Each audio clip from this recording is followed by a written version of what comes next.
शीरुषं देवं विश्वाक्षं विश्वशम्भुवं विश्वं नारायणं देवमक्षरं परमं पदं विश्वतः परमां नित्यं विश्वं नारायणगुं हरिं विश्वमेवेदं पुरुषस्तद्विश्वमुपजीवति पतिं विश्वस्यात्मेश्वरगुं शाश्वतगुं शिवमच्युतं नारायणं महाज्ञेयं विश्वात्मानं परायणम्।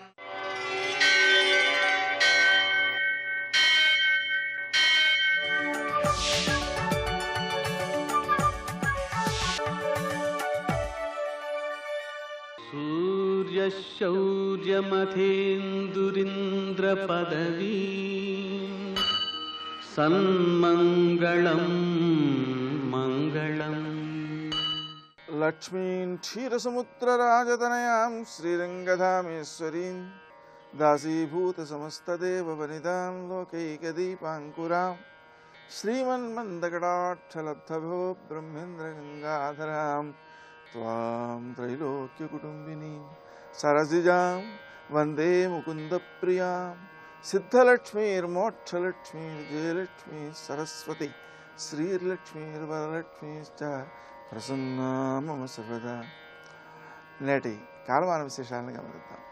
స్వస్తి శ్రీ చాంద్రమాన జయనామ సంవత్సరం, దక్షిణాయనం గ్రీష్మ ఋతువు, ఆషాఢమాసం, కృష్ణపక్షం, శుక్రవారం. సూర్యోదయం 5:57 సూర్యాస్తమయం 6:48. తిథి చతుర్దశి రాత్రి 1:57 వరకు, నక్షత్రం ఆర్ద్ర మధ్యాహ్నం 12:25 వరకు, వర్జం రాత్రి 1:47 నుంచి 3:34 వరకు, దుర్ముహూర్తం ఉదయం 8:31 నుంచి 9:23 వరకు, మరల మధ్యాహ్నం 12:48 నుంచి 1:40 వరకు, అమృతకాలం లేదు. రాహుకాలం శుక్రవారం కాబట్టి ఉదయం 10:30 నుంచి 12 గంటల వరకు. నేటి శుభప్రదమైన అష్టకోర్గరీత్యా శుభప్రదమైన సమయం ఉదయం 7 గంటలకి. ఆ సమయంలో చేసేటువంటి సత్కార్యములు, లాభప్రదమైన కార్యక్రమాలు కూడా లాభప్రదంగానే ఉంటాయి. విశేషించి ఈరోజు శుక్రవారం అవుతోంది. లక్ష్మీదేవికి ప్రీతికరమైనది, సంపద సిద్ధిస్తుంది లక్ష్మీదేవిని ఆరాధించడం వల్ల. అలాగే లక్ష్మీ అష్టోత్తర శతనామ స్తోత్రం అనేది ఉంది. దాన్ని శుక్రవారం నాడు కనుక 108 సార్లు చేస్తూ ఉన్నట్లయితే ఆ వ్యక్తికి జీవితంలో డబ్బు లోటు ఉండదు. అలాగే మాస శివరాత్రి కూడా ఉంది ఈరోజు. ఆ కారణంగా 8 జాముల్లో పూజ చేయడం కానీ, 3 కాలాల్లో పూజ చేయడం కానీ, రాత్రి వేళ పూజ చేయడం కానీ, అర్ధరాత్రి లింగోద్భవ కాలంలో పూజ చేయడం కానీ చేసినట్లయితే ఆ శంకరుని యొక్క అనుగ్రహం సిద్ధిస్తుంది. నేటి ఆణిముత్యాలు.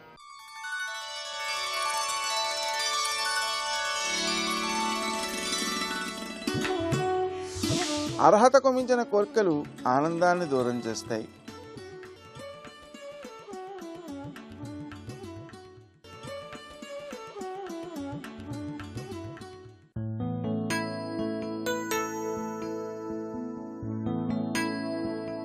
నాకు చెందాలి అనే పట్టుదలతో చేసే సాధన ప్రమోదాన్నిస్తుంది. నాకు మాత్రమే చెందాలనే పట్టుదల ప్రమాదభరితమైనది.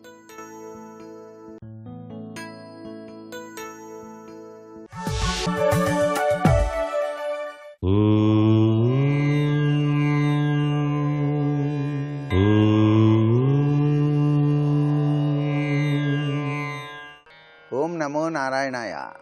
ఓం నమ శివాయ. శ్రీమాత్రే నమః. శివానుగ్రహేణ జ్ఞానప్రాప్తి. శివుని యొక్క అనుగ్రహం వల్లే జ్ఞానం సిద్ధిస్తుందని శాస్త్రం. మాస శివరాత్రి అని చెప్పేసి ప్రతి నెలా కూడాను వస్తుంది. అమావాస్యకు ముందు వచ్చేటువంటి రోజు మాస శివరాత్రి. 12 నెలల్లో కూడాను 12 మాస శివరాత్రులు కనుక ఎవరైతే శివాభిషేకం చేసి ఉపవాసం ఉండి సాయం సంధ్యా సమయంలో భోజనం చేస్తారో వారికి మహాదేవుని వలన, ఆయన యొక్క అనుగ్రహ కటాక్ష వీక్షణాల వలన మహదైశ్వర్య ప్రాప్తి, మోక్షదాయకమైనటువంటి ప్రభావం సిద్ధిస్తుంది అని చెప్పేసి మనకు శాస్త్రం. మహాదేవుని మాస శివరాత్రి నాడు అర్చించటం మహాపుణ్యఫలప్రదం ఆ రోజున తప్పనిసరిగా పంచామృతాలు సేకరించి నమక చమకాదులతో పారాయణ చేస్తూ అభిషేకార్చన చేయటం, స్వామివారికి చక్కగా నైవేద్యం సమర్పించి ఆ అమృతతుల్యమైనటువంటి తీర్థాన్ని గనక స్వీకరించినట్లయితే శివానుగ్రహంతో అభీష్ట సిద్ధిని పొందడానికి ఆస్కారం అధికంగా ఉంటుంది.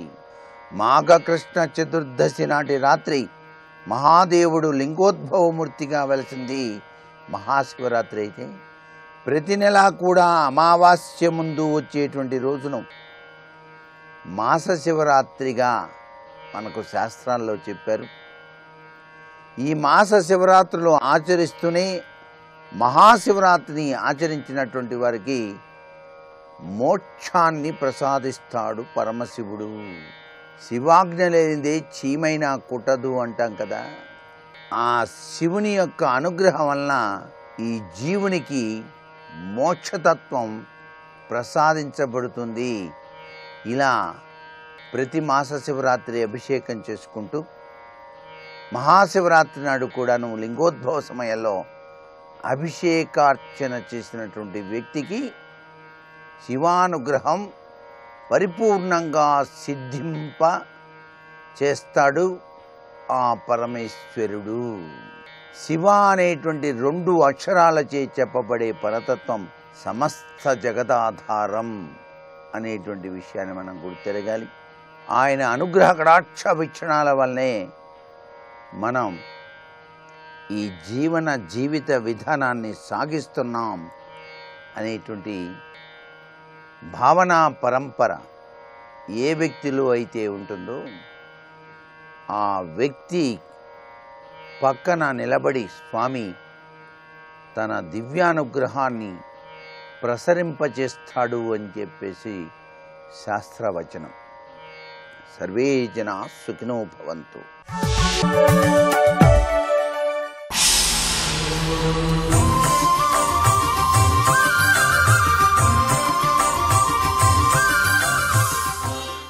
శతక సాహితీ సరస్వతికి నమస్కారం. ఏలికలాతి ఆశ్రితులకిష్టమొనర్పగా రాల వీపునందాలిచి మోయబూనునటే తన్ను గనుంగొను వారల ఆత్మలందాలుగా నుంచి ఆర్వగని అన్నమొసంగునే సాపడంగా తాబేలుల మేటి రమ్య మృదుపీవర హృత్తటి హేమసత్పటి. ఓ కూర్మనాథస్వామి, ఏలికల అతి ఆశ్రితులకిష్టమొనర్పగా రాల వీపునందాలిచి మోయబూనునటే. ఎక్కడైనా నాయకులు, పరిపాలకులు తమను ఆశ్రయించినటువంటి వారి కోసం, తన ప్రజల కోసం, వారికి ఆనందాన్ని సుఖాన్ని కలిగించటం కోసం ఎవరైనా వారికి ఇష్టమొనర్పగా రాల వీపునందాలిచి మోయబూనున్నటే. ఎవరైనా రాళ్ళు మోస్తారా? ఏ నాయకులైనా పాలకులైనా ప్రజలకు సుఖ సంతోషాలు కలిగించటం కోసం తాము వీపు మీద పెద్ద పెద్ద రాళ్ళు పెట్టుకుని ఎవరైనా మోసినటువంటి సన్నివేశం ఎక్కడైనా ఉందా ఈ సృష్టిలో? ఓ స్వామి, నువ్వు లోకపాలకుడవు, నువ్వు చేశావయ్యా ఆ పని. తన్ను కనుంగొను వారల ఆత్మలందాలు గనించి ఆర్వగని అన్నమొసంగునే సాపడంగా. తన్ను ఆశ్రయించి బాధతో, ఆకలితో ఆశ్రయించినటువంటి వారికి భోజనం పెట్టడం కోసం, అమృతాన్నం పెట్టడం కోసం ఎవరైనా ఇంత కష్టం పడతారయ్యా? ఆ దేవతలకు అమృతాన్నం వారికి ప్రసాదించటం కోసమని నువ్వు వీపు మీద ఇంత పెనుభారాన్ని మోశావు. ఆ కొండని నీ వీపు మీద అటూ ఇటూ వారు చిలుకుతున్నప్పుడు ఆ కొండ అటూ ఇటూ తిరిగి నీ వీపు ఒరుసుకుపోయి ఎంత బాధపడి ఉంటావో కదా స్వామి. రాయిని మొయ్యటం మాత్రమే కాకుండా ఆ రాతితో అటూ ఇటూ వారు చిలుకుతున్నప్పుడు ఆ మహాపర్వతంతో నీ వీపు ఎంత ఒరుసుకుపోయి ఉంటుందో కదా. అంత బాధని ఎందుకు పడ్డావంటే నిన్ను ఆశ్రయించినటువంటి వారికి అమృత భోజనం పెట్టడానికయ్యా స్వామి. లోక పరిపాలకుడవైనటువంటి లోక నాయకుడవైనటువంటి నీవే ఈ భూలోకంలో పాలకులకు నాయకులకు ఆదర్శం కావాలి అంటూ పాలకులైనటువంటి వారు ప్రజల కోసం రాళ్ళు కూడా మోయాలి, అందుకు ఈ కూర్మనాథుణ్ణి ఆదర్శంగా తీసుకోవాలి అంటూ తెలియజేస్తూ ఈ కూర్మనాథుని పైన అచంచలమైన భక్తి విశ్వాసములతో చక్కని పద్యరచన చేసి గొప్ప శతకాన్ని మనకు అందించిన పణతుల లక్ష్మీ నృసింహశాస్త్రి గారి తాబేలుల మేటి శతకంలోని మరి ఒక పద్యం గురించి రేపు ఉదయం తెలుసుకుందాం. ఓం శ్రీ కూర్మనాథాయ నమః. లక్ష్మీ క్షీరసముద్రరాజతనయా శ్రీరంగధామేశ్వరీ దాసీభూత సమస్తదేవవనితా లోకైకదీపాంకురా గిర్దేవతేతి గరుడధ్వజ సుందరీతి శాకంభరీతి శశిశేఖరవల్లభేతి సృష్టిస్థితి ప్రళయకేళిషు సంస్థితాయై తస్యై నమస్త్రిభువనైక గురోస్తరుణ్యై. శివాయ గురవే నమః. శ్రీమాత్రే నమః. శ్రీ విష్ణురూపాయ నమః శివాయ. శ్రీ మహాలక్ష్మ్యై నమః. సనత్కుమారుల వారు తన తపశ్శక్తితో అనుగ్రహించిన దివ్యమైన నామాలు లక్ష్మీ సహస్రనామాలు. వాటిలో శత్రునాశనకరమైనటువంటి అమ్మవారి శక్తుల్ని తెలియజేస్తున్న నామముల్లో 2 నామాలను వివరించుకోవడం జరిగింది, స్తంభిని, క్షోభిని. ఇప్పుడు ఈ నామాల యొక్క తత్వాన్ని మనం భావన చేసినట్లయితే లక్ష్మీ సహస్రనామాలు భావయుక్తంగా అర్థగ్రహణతో కానీ చదివినట్లయితే ఎన్ని రకాల శక్తులతో అమ్మవారు ఆ సాధకుడిని రక్షిస్తుందో అర్థమవుతున్నది. సౌమ్య రూపములతో ఉన్నది, సంపదలిచ్చే తల్లి, సూర్యమండల రూపంతో, చంద్రమండల రూపంతో, నదుల రూపంతో, సముద్ర రూపంతో, పర్వత రూపంతో, ప్రకృతి రూపంతో ఉన్న తల్లి అని చదువుతూ ఉండగా మన దృష్టిని విస్తారపరుస్తూ సర్వం లక్ష్మీమయం జగత్ అనే ఒక అద్భుత భావాన్ని కలిగిస్తుంది. శాంతము, శాంతి రూపిణి మొదలైన భావాలు పలికినప్పుడు అమ్మ యొక్క ఆ సుగుణాలు, ఆ సౌమ్య లక్షణాలు మనసుకు స్ఫురిస్తుంటాయి. అదే సమయంలో సాధకుడికి రక్షణ కూడా కావాలి. అతన్ని బాధ పెట్టే శక్తులు ఎన్ని రకాలు ఉన్నాయో అతనికి తెలియదు. లక్ష్మీదేవిని అమ్మా అని ప్రార్థిస్తూ కొలుచుకుంటే ఆ తల్లి పిల్లవాడిని కాపాడుకున్నట్లుగా బహు రకాల శక్తులతో కాపాడుతూ ఉంటుంది. ఆ కాపాడే శక్తులే ఇక్కడ ప్రతాపమూర్తులు. అమ్మ పరాక్రమాన్ని శారదా, శరసంధాన, శస్త్ర ప్రత్యస్రవశ్యని మొదలైన నామాల్లో గతంలో చెప్పుకున్నాం. ఇప్పుడు శత్రువుల్ని వివిధ విధాలుగా దెబ్బతీసేటువంటి పరాశక్తి రూపాలు వివరిస్తున్నారు. ఇప్పుడు 293వ నామం మారి. ఇది నమస్కారంలో శ్రీ మార్యై నమః. మారి మహమ్మారి, లోకంలో మహమ్మారి అనే వ్యవహారం ఉన్నది.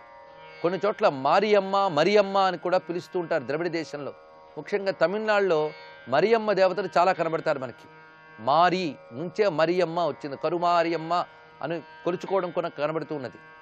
మహమ్మారులు వీళ్ళందరూ ఊరిని బాధించేటువంటి రకరకాల శక్తులు. అయితే ఇవి దుష్టశక్తులు కావు, ఇవి రక్షణ శక్తులే, దుష్టత్వాన్ని శిక్షించే శక్తులు అని భావించాలి. అయితే మారి అనే శబ్దానికి ఎన్ని రకాల అర్థములు ఉన్నాయంటే, మారో నంగే మృతో విఘ్నే మారీ చండ్యాం జనక్షయే అన్నారు ఇక్కడ. అంటే మరణింపజేయునది, దెబ్బతీయునది, విఘ్నము కలిగించేది, జనక్షయం చేసేది అని అర్థం. జనక్షయం, ఒక ఊర్లో జనాలందరూ దెబ్బతింటున్నారంటే ఏ మహమ్మారో సోకిందని వ్యవహారంలో అంటాం. మారి అంటే జనక్షయము కలిగించే ఒకానొక అద్భుత శక్తి అని అర్థం ఇక్కడ. అలాగే సంహరింపజేసే శక్తి, విఘ్నకారిణి శక్తి అని అర్థం. ఇప్పుడు ఈ 3 రకాల శక్తులు కూడా శత్రునాశనం కోసం అవసరమే. శత్రువులు కొన్ని వ్యూహాలు పని దెబ్బతీయాలని ప్రయత్నిస్తూ ఉంటారు. పాపం అమాయకంగా ఉన్న ఇటు వాళ్ళకి వాళ్ళు ఏం వ్యూహం పన్నుతున్నారో తెలియకపోవచ్చు, కానీ వాళ్ళ వ్యూహాలు అమ్మవారికి తెలుసు. ఆ వ్యూహాలు పారకుండా విఘ్నం కలిగిస్తుంది అమ్మవారు, అందుకే విఘ్నకారిణి శక్తి అని అర్థం. ఇంకొక అర్థంలో జనక్షయం, శత్రుజనాన్ని క్షయింపజేస్తుంది, నశింపజేస్తుంది. అందుకే మారి అంటే చంపే తల్లి అని అర్థం. శత్రువుల్ని సంహరింపజేసే ప్రతాపశక్తి. ఎందుకంటే చీడపురుగుల్లాంటి దుర్మార్గులు, అవినీతిపరులు, శత్రువులై సమాజాన్ని బాధ పెట్టేటప్పుడు అమ్మవారు ఈ రూపాలతో రావాల్సిందే. ఎందుకంటే వాళ్ళని అణచగలిగే శక్తి ఏ మానవులకి చాలడం లేదు. కొంతమంది సత్పురుషులు అయ్యో ఇంతమంది దుష్టులు అవినీతి పరులు పెరుగుతున్నారన్న బాధపడుతున్నారే తప్ప అవినీతి పరులను తొలగించలేకపోతున్నారు. అప్పుడేం చేయాలి? అమ్మవారిని ప్రార్థించాలి. ఈ ప్రార్థన తప్పు కాదు. ఇతరుల నాశనం కోరుకోకూడదు కదండి అని పిచ్చి మాట్లాడరాదు.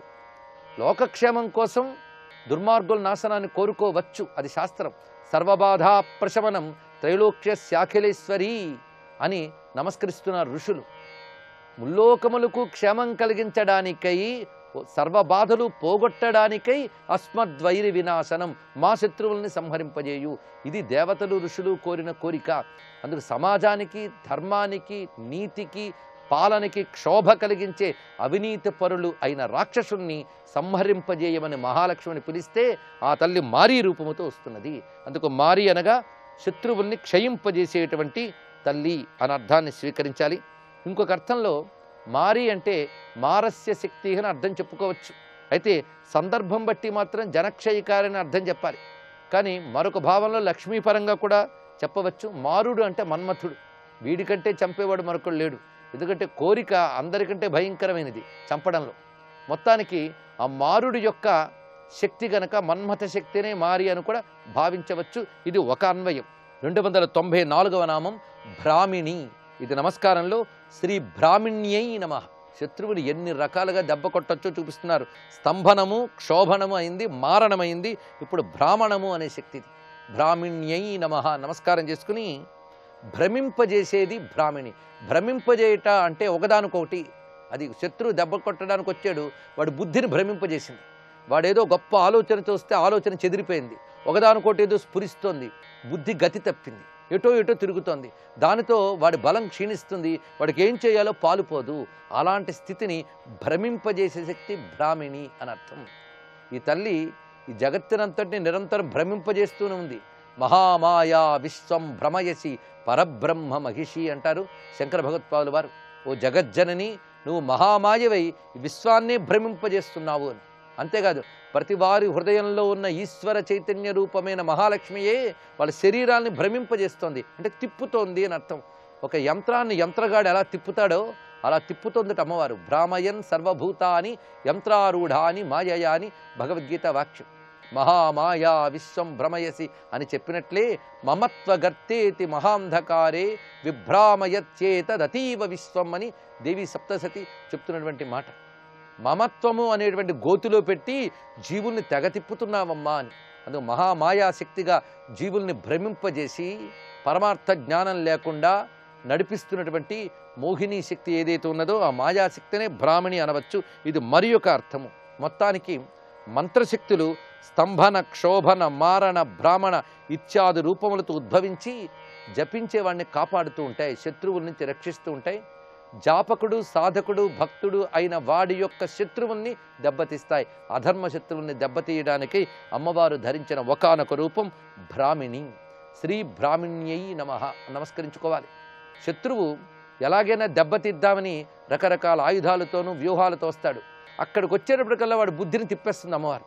ఆ తిప్పడంతో వాడికి ఏం చేయాలో పాలుపోక, ఆయుధాలు ఎలా ప్రయోగించాలో తెలియక పిచ్చివాళ్ళ ప్రవర్తిస్తాడు, ఓడిపోతాడు. అలా చెయ్యగలదా తల్లి? అందుకే మనం శత్రువుని ఎలా దెబ్బతీయాలని ఆలోచన చేసే కంటే ధర్మబద్ధంగా జీవిస్తూ అమ్మవారిని ఆశ్రయించి లోకక్షేమాన్ని కోరుకుంటే అప్పుడు ఆ తల్లే అన్ని రూపములతో శత్రునాశనం చేస్తూ ఉన్నది. 295వ నామం శత్రుమారిణి. ఇది నమస్కారంలో శ్రీ శత్రుమారిణ్యై నమః. రకరకాల రూపాలతో శత్రువుల్ని సంహరిస్తున్నది. అందుకే మొత్తం 9 నామాలకి అనుబంధ నామం శత్రుమారిణి. శత్రువుల్ని నశింపజేసే శక్తి గనక శత్రుమారిణి. శత్రువులు అనగానే ఏదో మనం ఎవరి మీదైతే ద్వేషించామో వాళ్ళ శత్రువులను మాత్రం అనుకోవడానికి లేదు. ధర్మద్వేషులు, ధర్మద్రోహులు ఎవరైతే ఉన్నారో వారి శత్రువులు. తంవో జంభే దధామి అని వేదమంత్రములే చెప్తున్నాయి. ఇక్కడ ఎవరైతే ధర్మానికి ద్రోహులై ఉన్నారో వాళ్ళని నశింపజేయమని పరమేశ్వరుని ప్రార్థించడం ఋషులు చేసిన మంత్రాల్లోనే గోచరిస్తున్నది.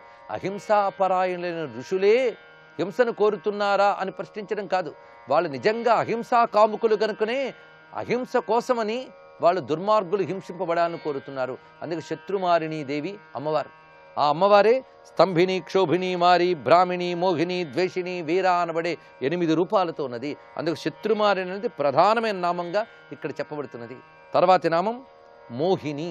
ఇది 296వ నామం. శ్రీ మోహిన్యై నమః అని నమస్కారం చేసుకోవాలి. నిజానికి ఈ నామాలు పఠించినట్లయితే అనేక ప్రయోజనాలు ఉంటాయి.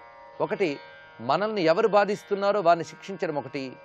అదేవిధంగా మనకు తెలియనటువంటి సూక్ష్మ దుష్టశక్తులు చాలా ఉంటాయి, వాటన్నిటిని కూడా దునుమాడగలిగేటువంటి ప్రభావం ఈ నామాలకున్నది.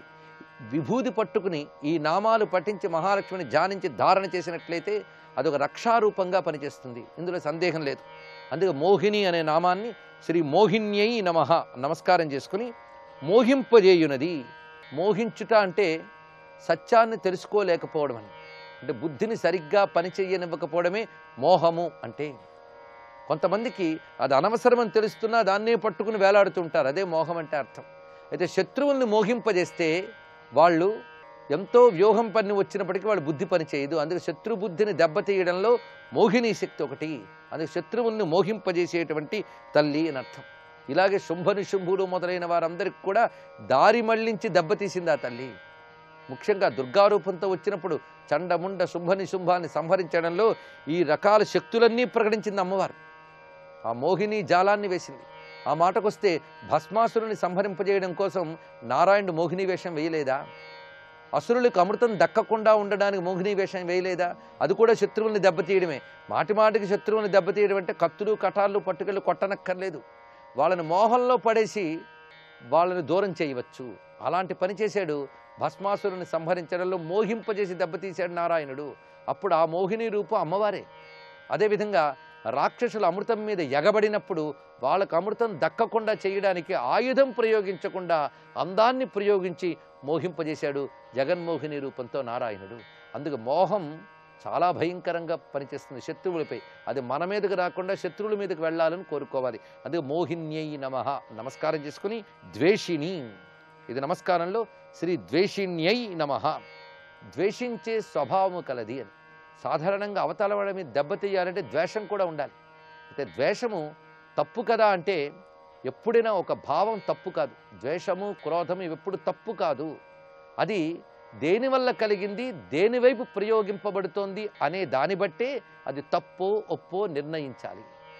అధర్మం మీద ద్వేషం దైవీ గుణము, ఇది తెలుసుకోవాలి. కానీ తన స్వార్థం కోసం, తన యొక్క లాభం కోసమని ఇతరుల్ని ద్వేషిస్తే అది దుర్గుణము. కనుక ద్వేషం ఎప్పుడు దుర్గుణమవుతుంది, ఎప్పుడు సుగుణమవుతుందో తెలియాలి.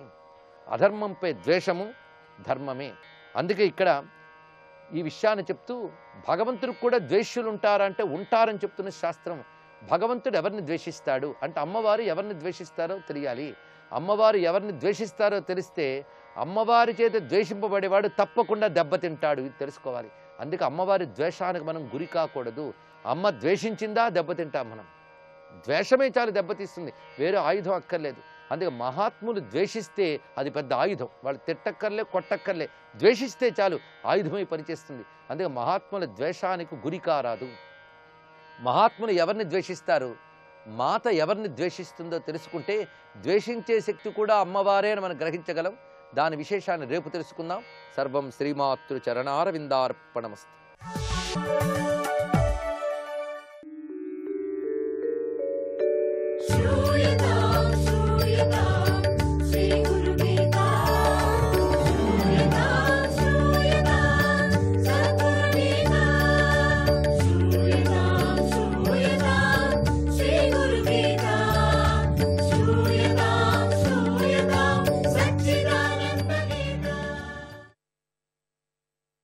మనం శమీక మహామునిని విచారంగా మాట్లాడుతూ పరీక్షితుడి యొక్క విచారాన్ని మాట్లాడుతున్నాం కదా, చెప్పుకున్నాం కదా.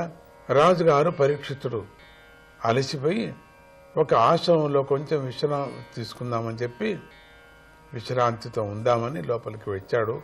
అది శమీకముని ఆశ్రమం అని చెప్పుకున్నాం కదా. ఆయన ఎంతో శాంత స్వభావం గలవాడు శమీకుడు. కానీ అతడి కొడుకు శృంగి చిన్నవాడైనప్పటికీ ఇంకా క్రోధాన్ని జయించలేదు. ఆశ్రమంలో ప్రవేశించిన రాజుకు తపస్సు చేసుకుంటున్నటువంటి శమీకముని కనిపించాడు. రాజు ఆయనకు నమస్కరించి, మహర్షి, నా బాణాన్ని తప్పించుకొని ఒక మృగం ఇటువైపు వచ్చింది కదా, దాన్ని మీరేమైనా చూశారా అని ప్రశ్నించాడు అనుకున్నాం కదా. అయితే తపస్సులో ఉన్న మహర్షి రాజు వచ్చినటువంటి విషయాన్ని గమనించలేదు.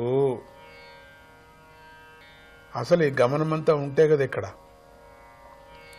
ఆయన తపస్సు నుంచి లేస్తాడేమో అని రాజు ఏ విధమైనటువంటి బదులు చెప్పకపోతే ఇంకా అట్లే చూస్తున్నాడు ఈ రాజు. కాసేపు చెప్తాడేమో లేని తపస్సు నుంచి నేను చేసినటువంటి శబ్దానికి లేస్తాడు, నేను అడిగినటువంటి ప్రశ్నకు లేచేస్తాడు అనుకున్నాడు. కానీ ఎంతసేపు అయినా లేలేదు. ఇక రాజు చాలాసేపు వేచి చూశాడు. చూస్తాం ఇప్పటికైనా చెప్తాను. అట్లనే రాజు చూస్తున్నాడు, ఇంకా లేచి చెప్తాడేమో నాకు అని. కానీ ఎంతకీ ముని కళ్ళు తెరవకపోయేసరికి రాజుకు సహనం నశించింది. అంటే ఎంతసేపైనా నేను అడుగుతుంటే మాట్లాడటం లేదే. చాలా కోపం వచ్చేసింది రాజుకి. దూరంగా చచ్చిపడినటువంటి ఒక పామును ఆయన మెడలో వేసి వెళ్ళిపోయాడు. చాలా కోపం వచ్చి గట్టిగా గుద్ది లేపలేదు. లేపింటే అక్కడికే అయిపోవు పని. కానీ ఊరికే ఉండకోకుండా ఆ కోపంతో అక్కడ చచ్చిపడిపోయినటువంటి ఒక పామును, పెద్ద పాము, ఆ పాము పిల్లని తీసుకొచ్చి వేసేశాడు. అలా చేయటం వల్ల ఆయనలో సంస్కారం నశించింది. పరీక్షిత్ అట్లా చేయబట్టే కదా సంస్కారం అంతా పోయింది. ఉండినటువంటి సంస్కారం అంతా పోయింది. ఎంత మంచి చక్రవర్తి పరీక్షిత్ రాజు. అటు వెళ్ళగానే ఇటు శృంగి లోపలికి వచ్చి తండ్రిని చూసి అమితమైనటువంటి కోపంతో, చాలా కోపం వచ్చేసింది. చూశాడు, తండ్రిని అవమానపరిచిన వాడు ఈ రోజు నుంచి 7వ రోజున తక్షకుడు అనే సర్పరాజు కాటుకు గురి అయి మరణించును అని శాపం పెట్టాడు. చచ్చిన పాము వేశాడు కాబట్టి తక్షకుడు అనే పాము సర్పంతోనే తాను మరణించాలి 7వ రోజుకు సరిగా. అంత కోపం వచ్చేసింది. వీళ్ళంతా తపస్బల సంపన్నులు కాబట్టి ఏం మాట్లాడితే అది అవుతుంది. మహాత్ములైనటువంటి మహర్షులు వాళ్ళ యొక్క తపస్సు అమితమైనటువంటిది. ఒక చూపు చూస్తే చాలు, ఒక మాట్లాడితే చాలు, ఒక స్పర్శ చేస్తే చాలు, ఒక అడుగు పెడితే చాలు, వాళ్ళ ఎనర్జీ అక్కడంతా తగులుతుంది. ఇక్కడ శృంగిలో కూడా సహనం, విచక్షణ, జ్ఞానం నశించాయి. ఇక్కడ రాజుగారికి నశించిపోయి చచ్చిన పామును వేశాడు. ఇక్కడ కొడుకుకి తన తండ్రి అవమానపరిచిన వాడు ఇట్లా ఉన్నాడా, తనకు నశించింది. ఇంత తపస్సు చేసి ఈ మునికి, శృంగి మునికి సహనం నశించింది. అంత పెద్ద చక్రవర్తి, పాండవ చక్రవర్తి, పాండవుల్లో ఉండినటువంటి వాడు, అటువంటి వంశంలో పుట్టినటువంటి వాడు, వాడికి సహనం, అంత చక్రవర్తి వేరే. ఏదో తపస్సులో ఉన్నాడని వెళ్ళిపోకోకుండా తనకు నశించింది. అటు చక్రవర్తికి నశించింది, ఇటు మహాముని శృంగికి కూడా నశించింది సహనం. చూస్తాము, సహనం నశించిన వాళ్ళకి ఏమేమి అనర్థాలు జరుగుతాయనటానికి ఇది ఎంత మంచి ఉదాహరణ కథ మనకు జరుగుతుంది. చూస్తామా? ముందుకు వెళదాం. జై గురుదత్త.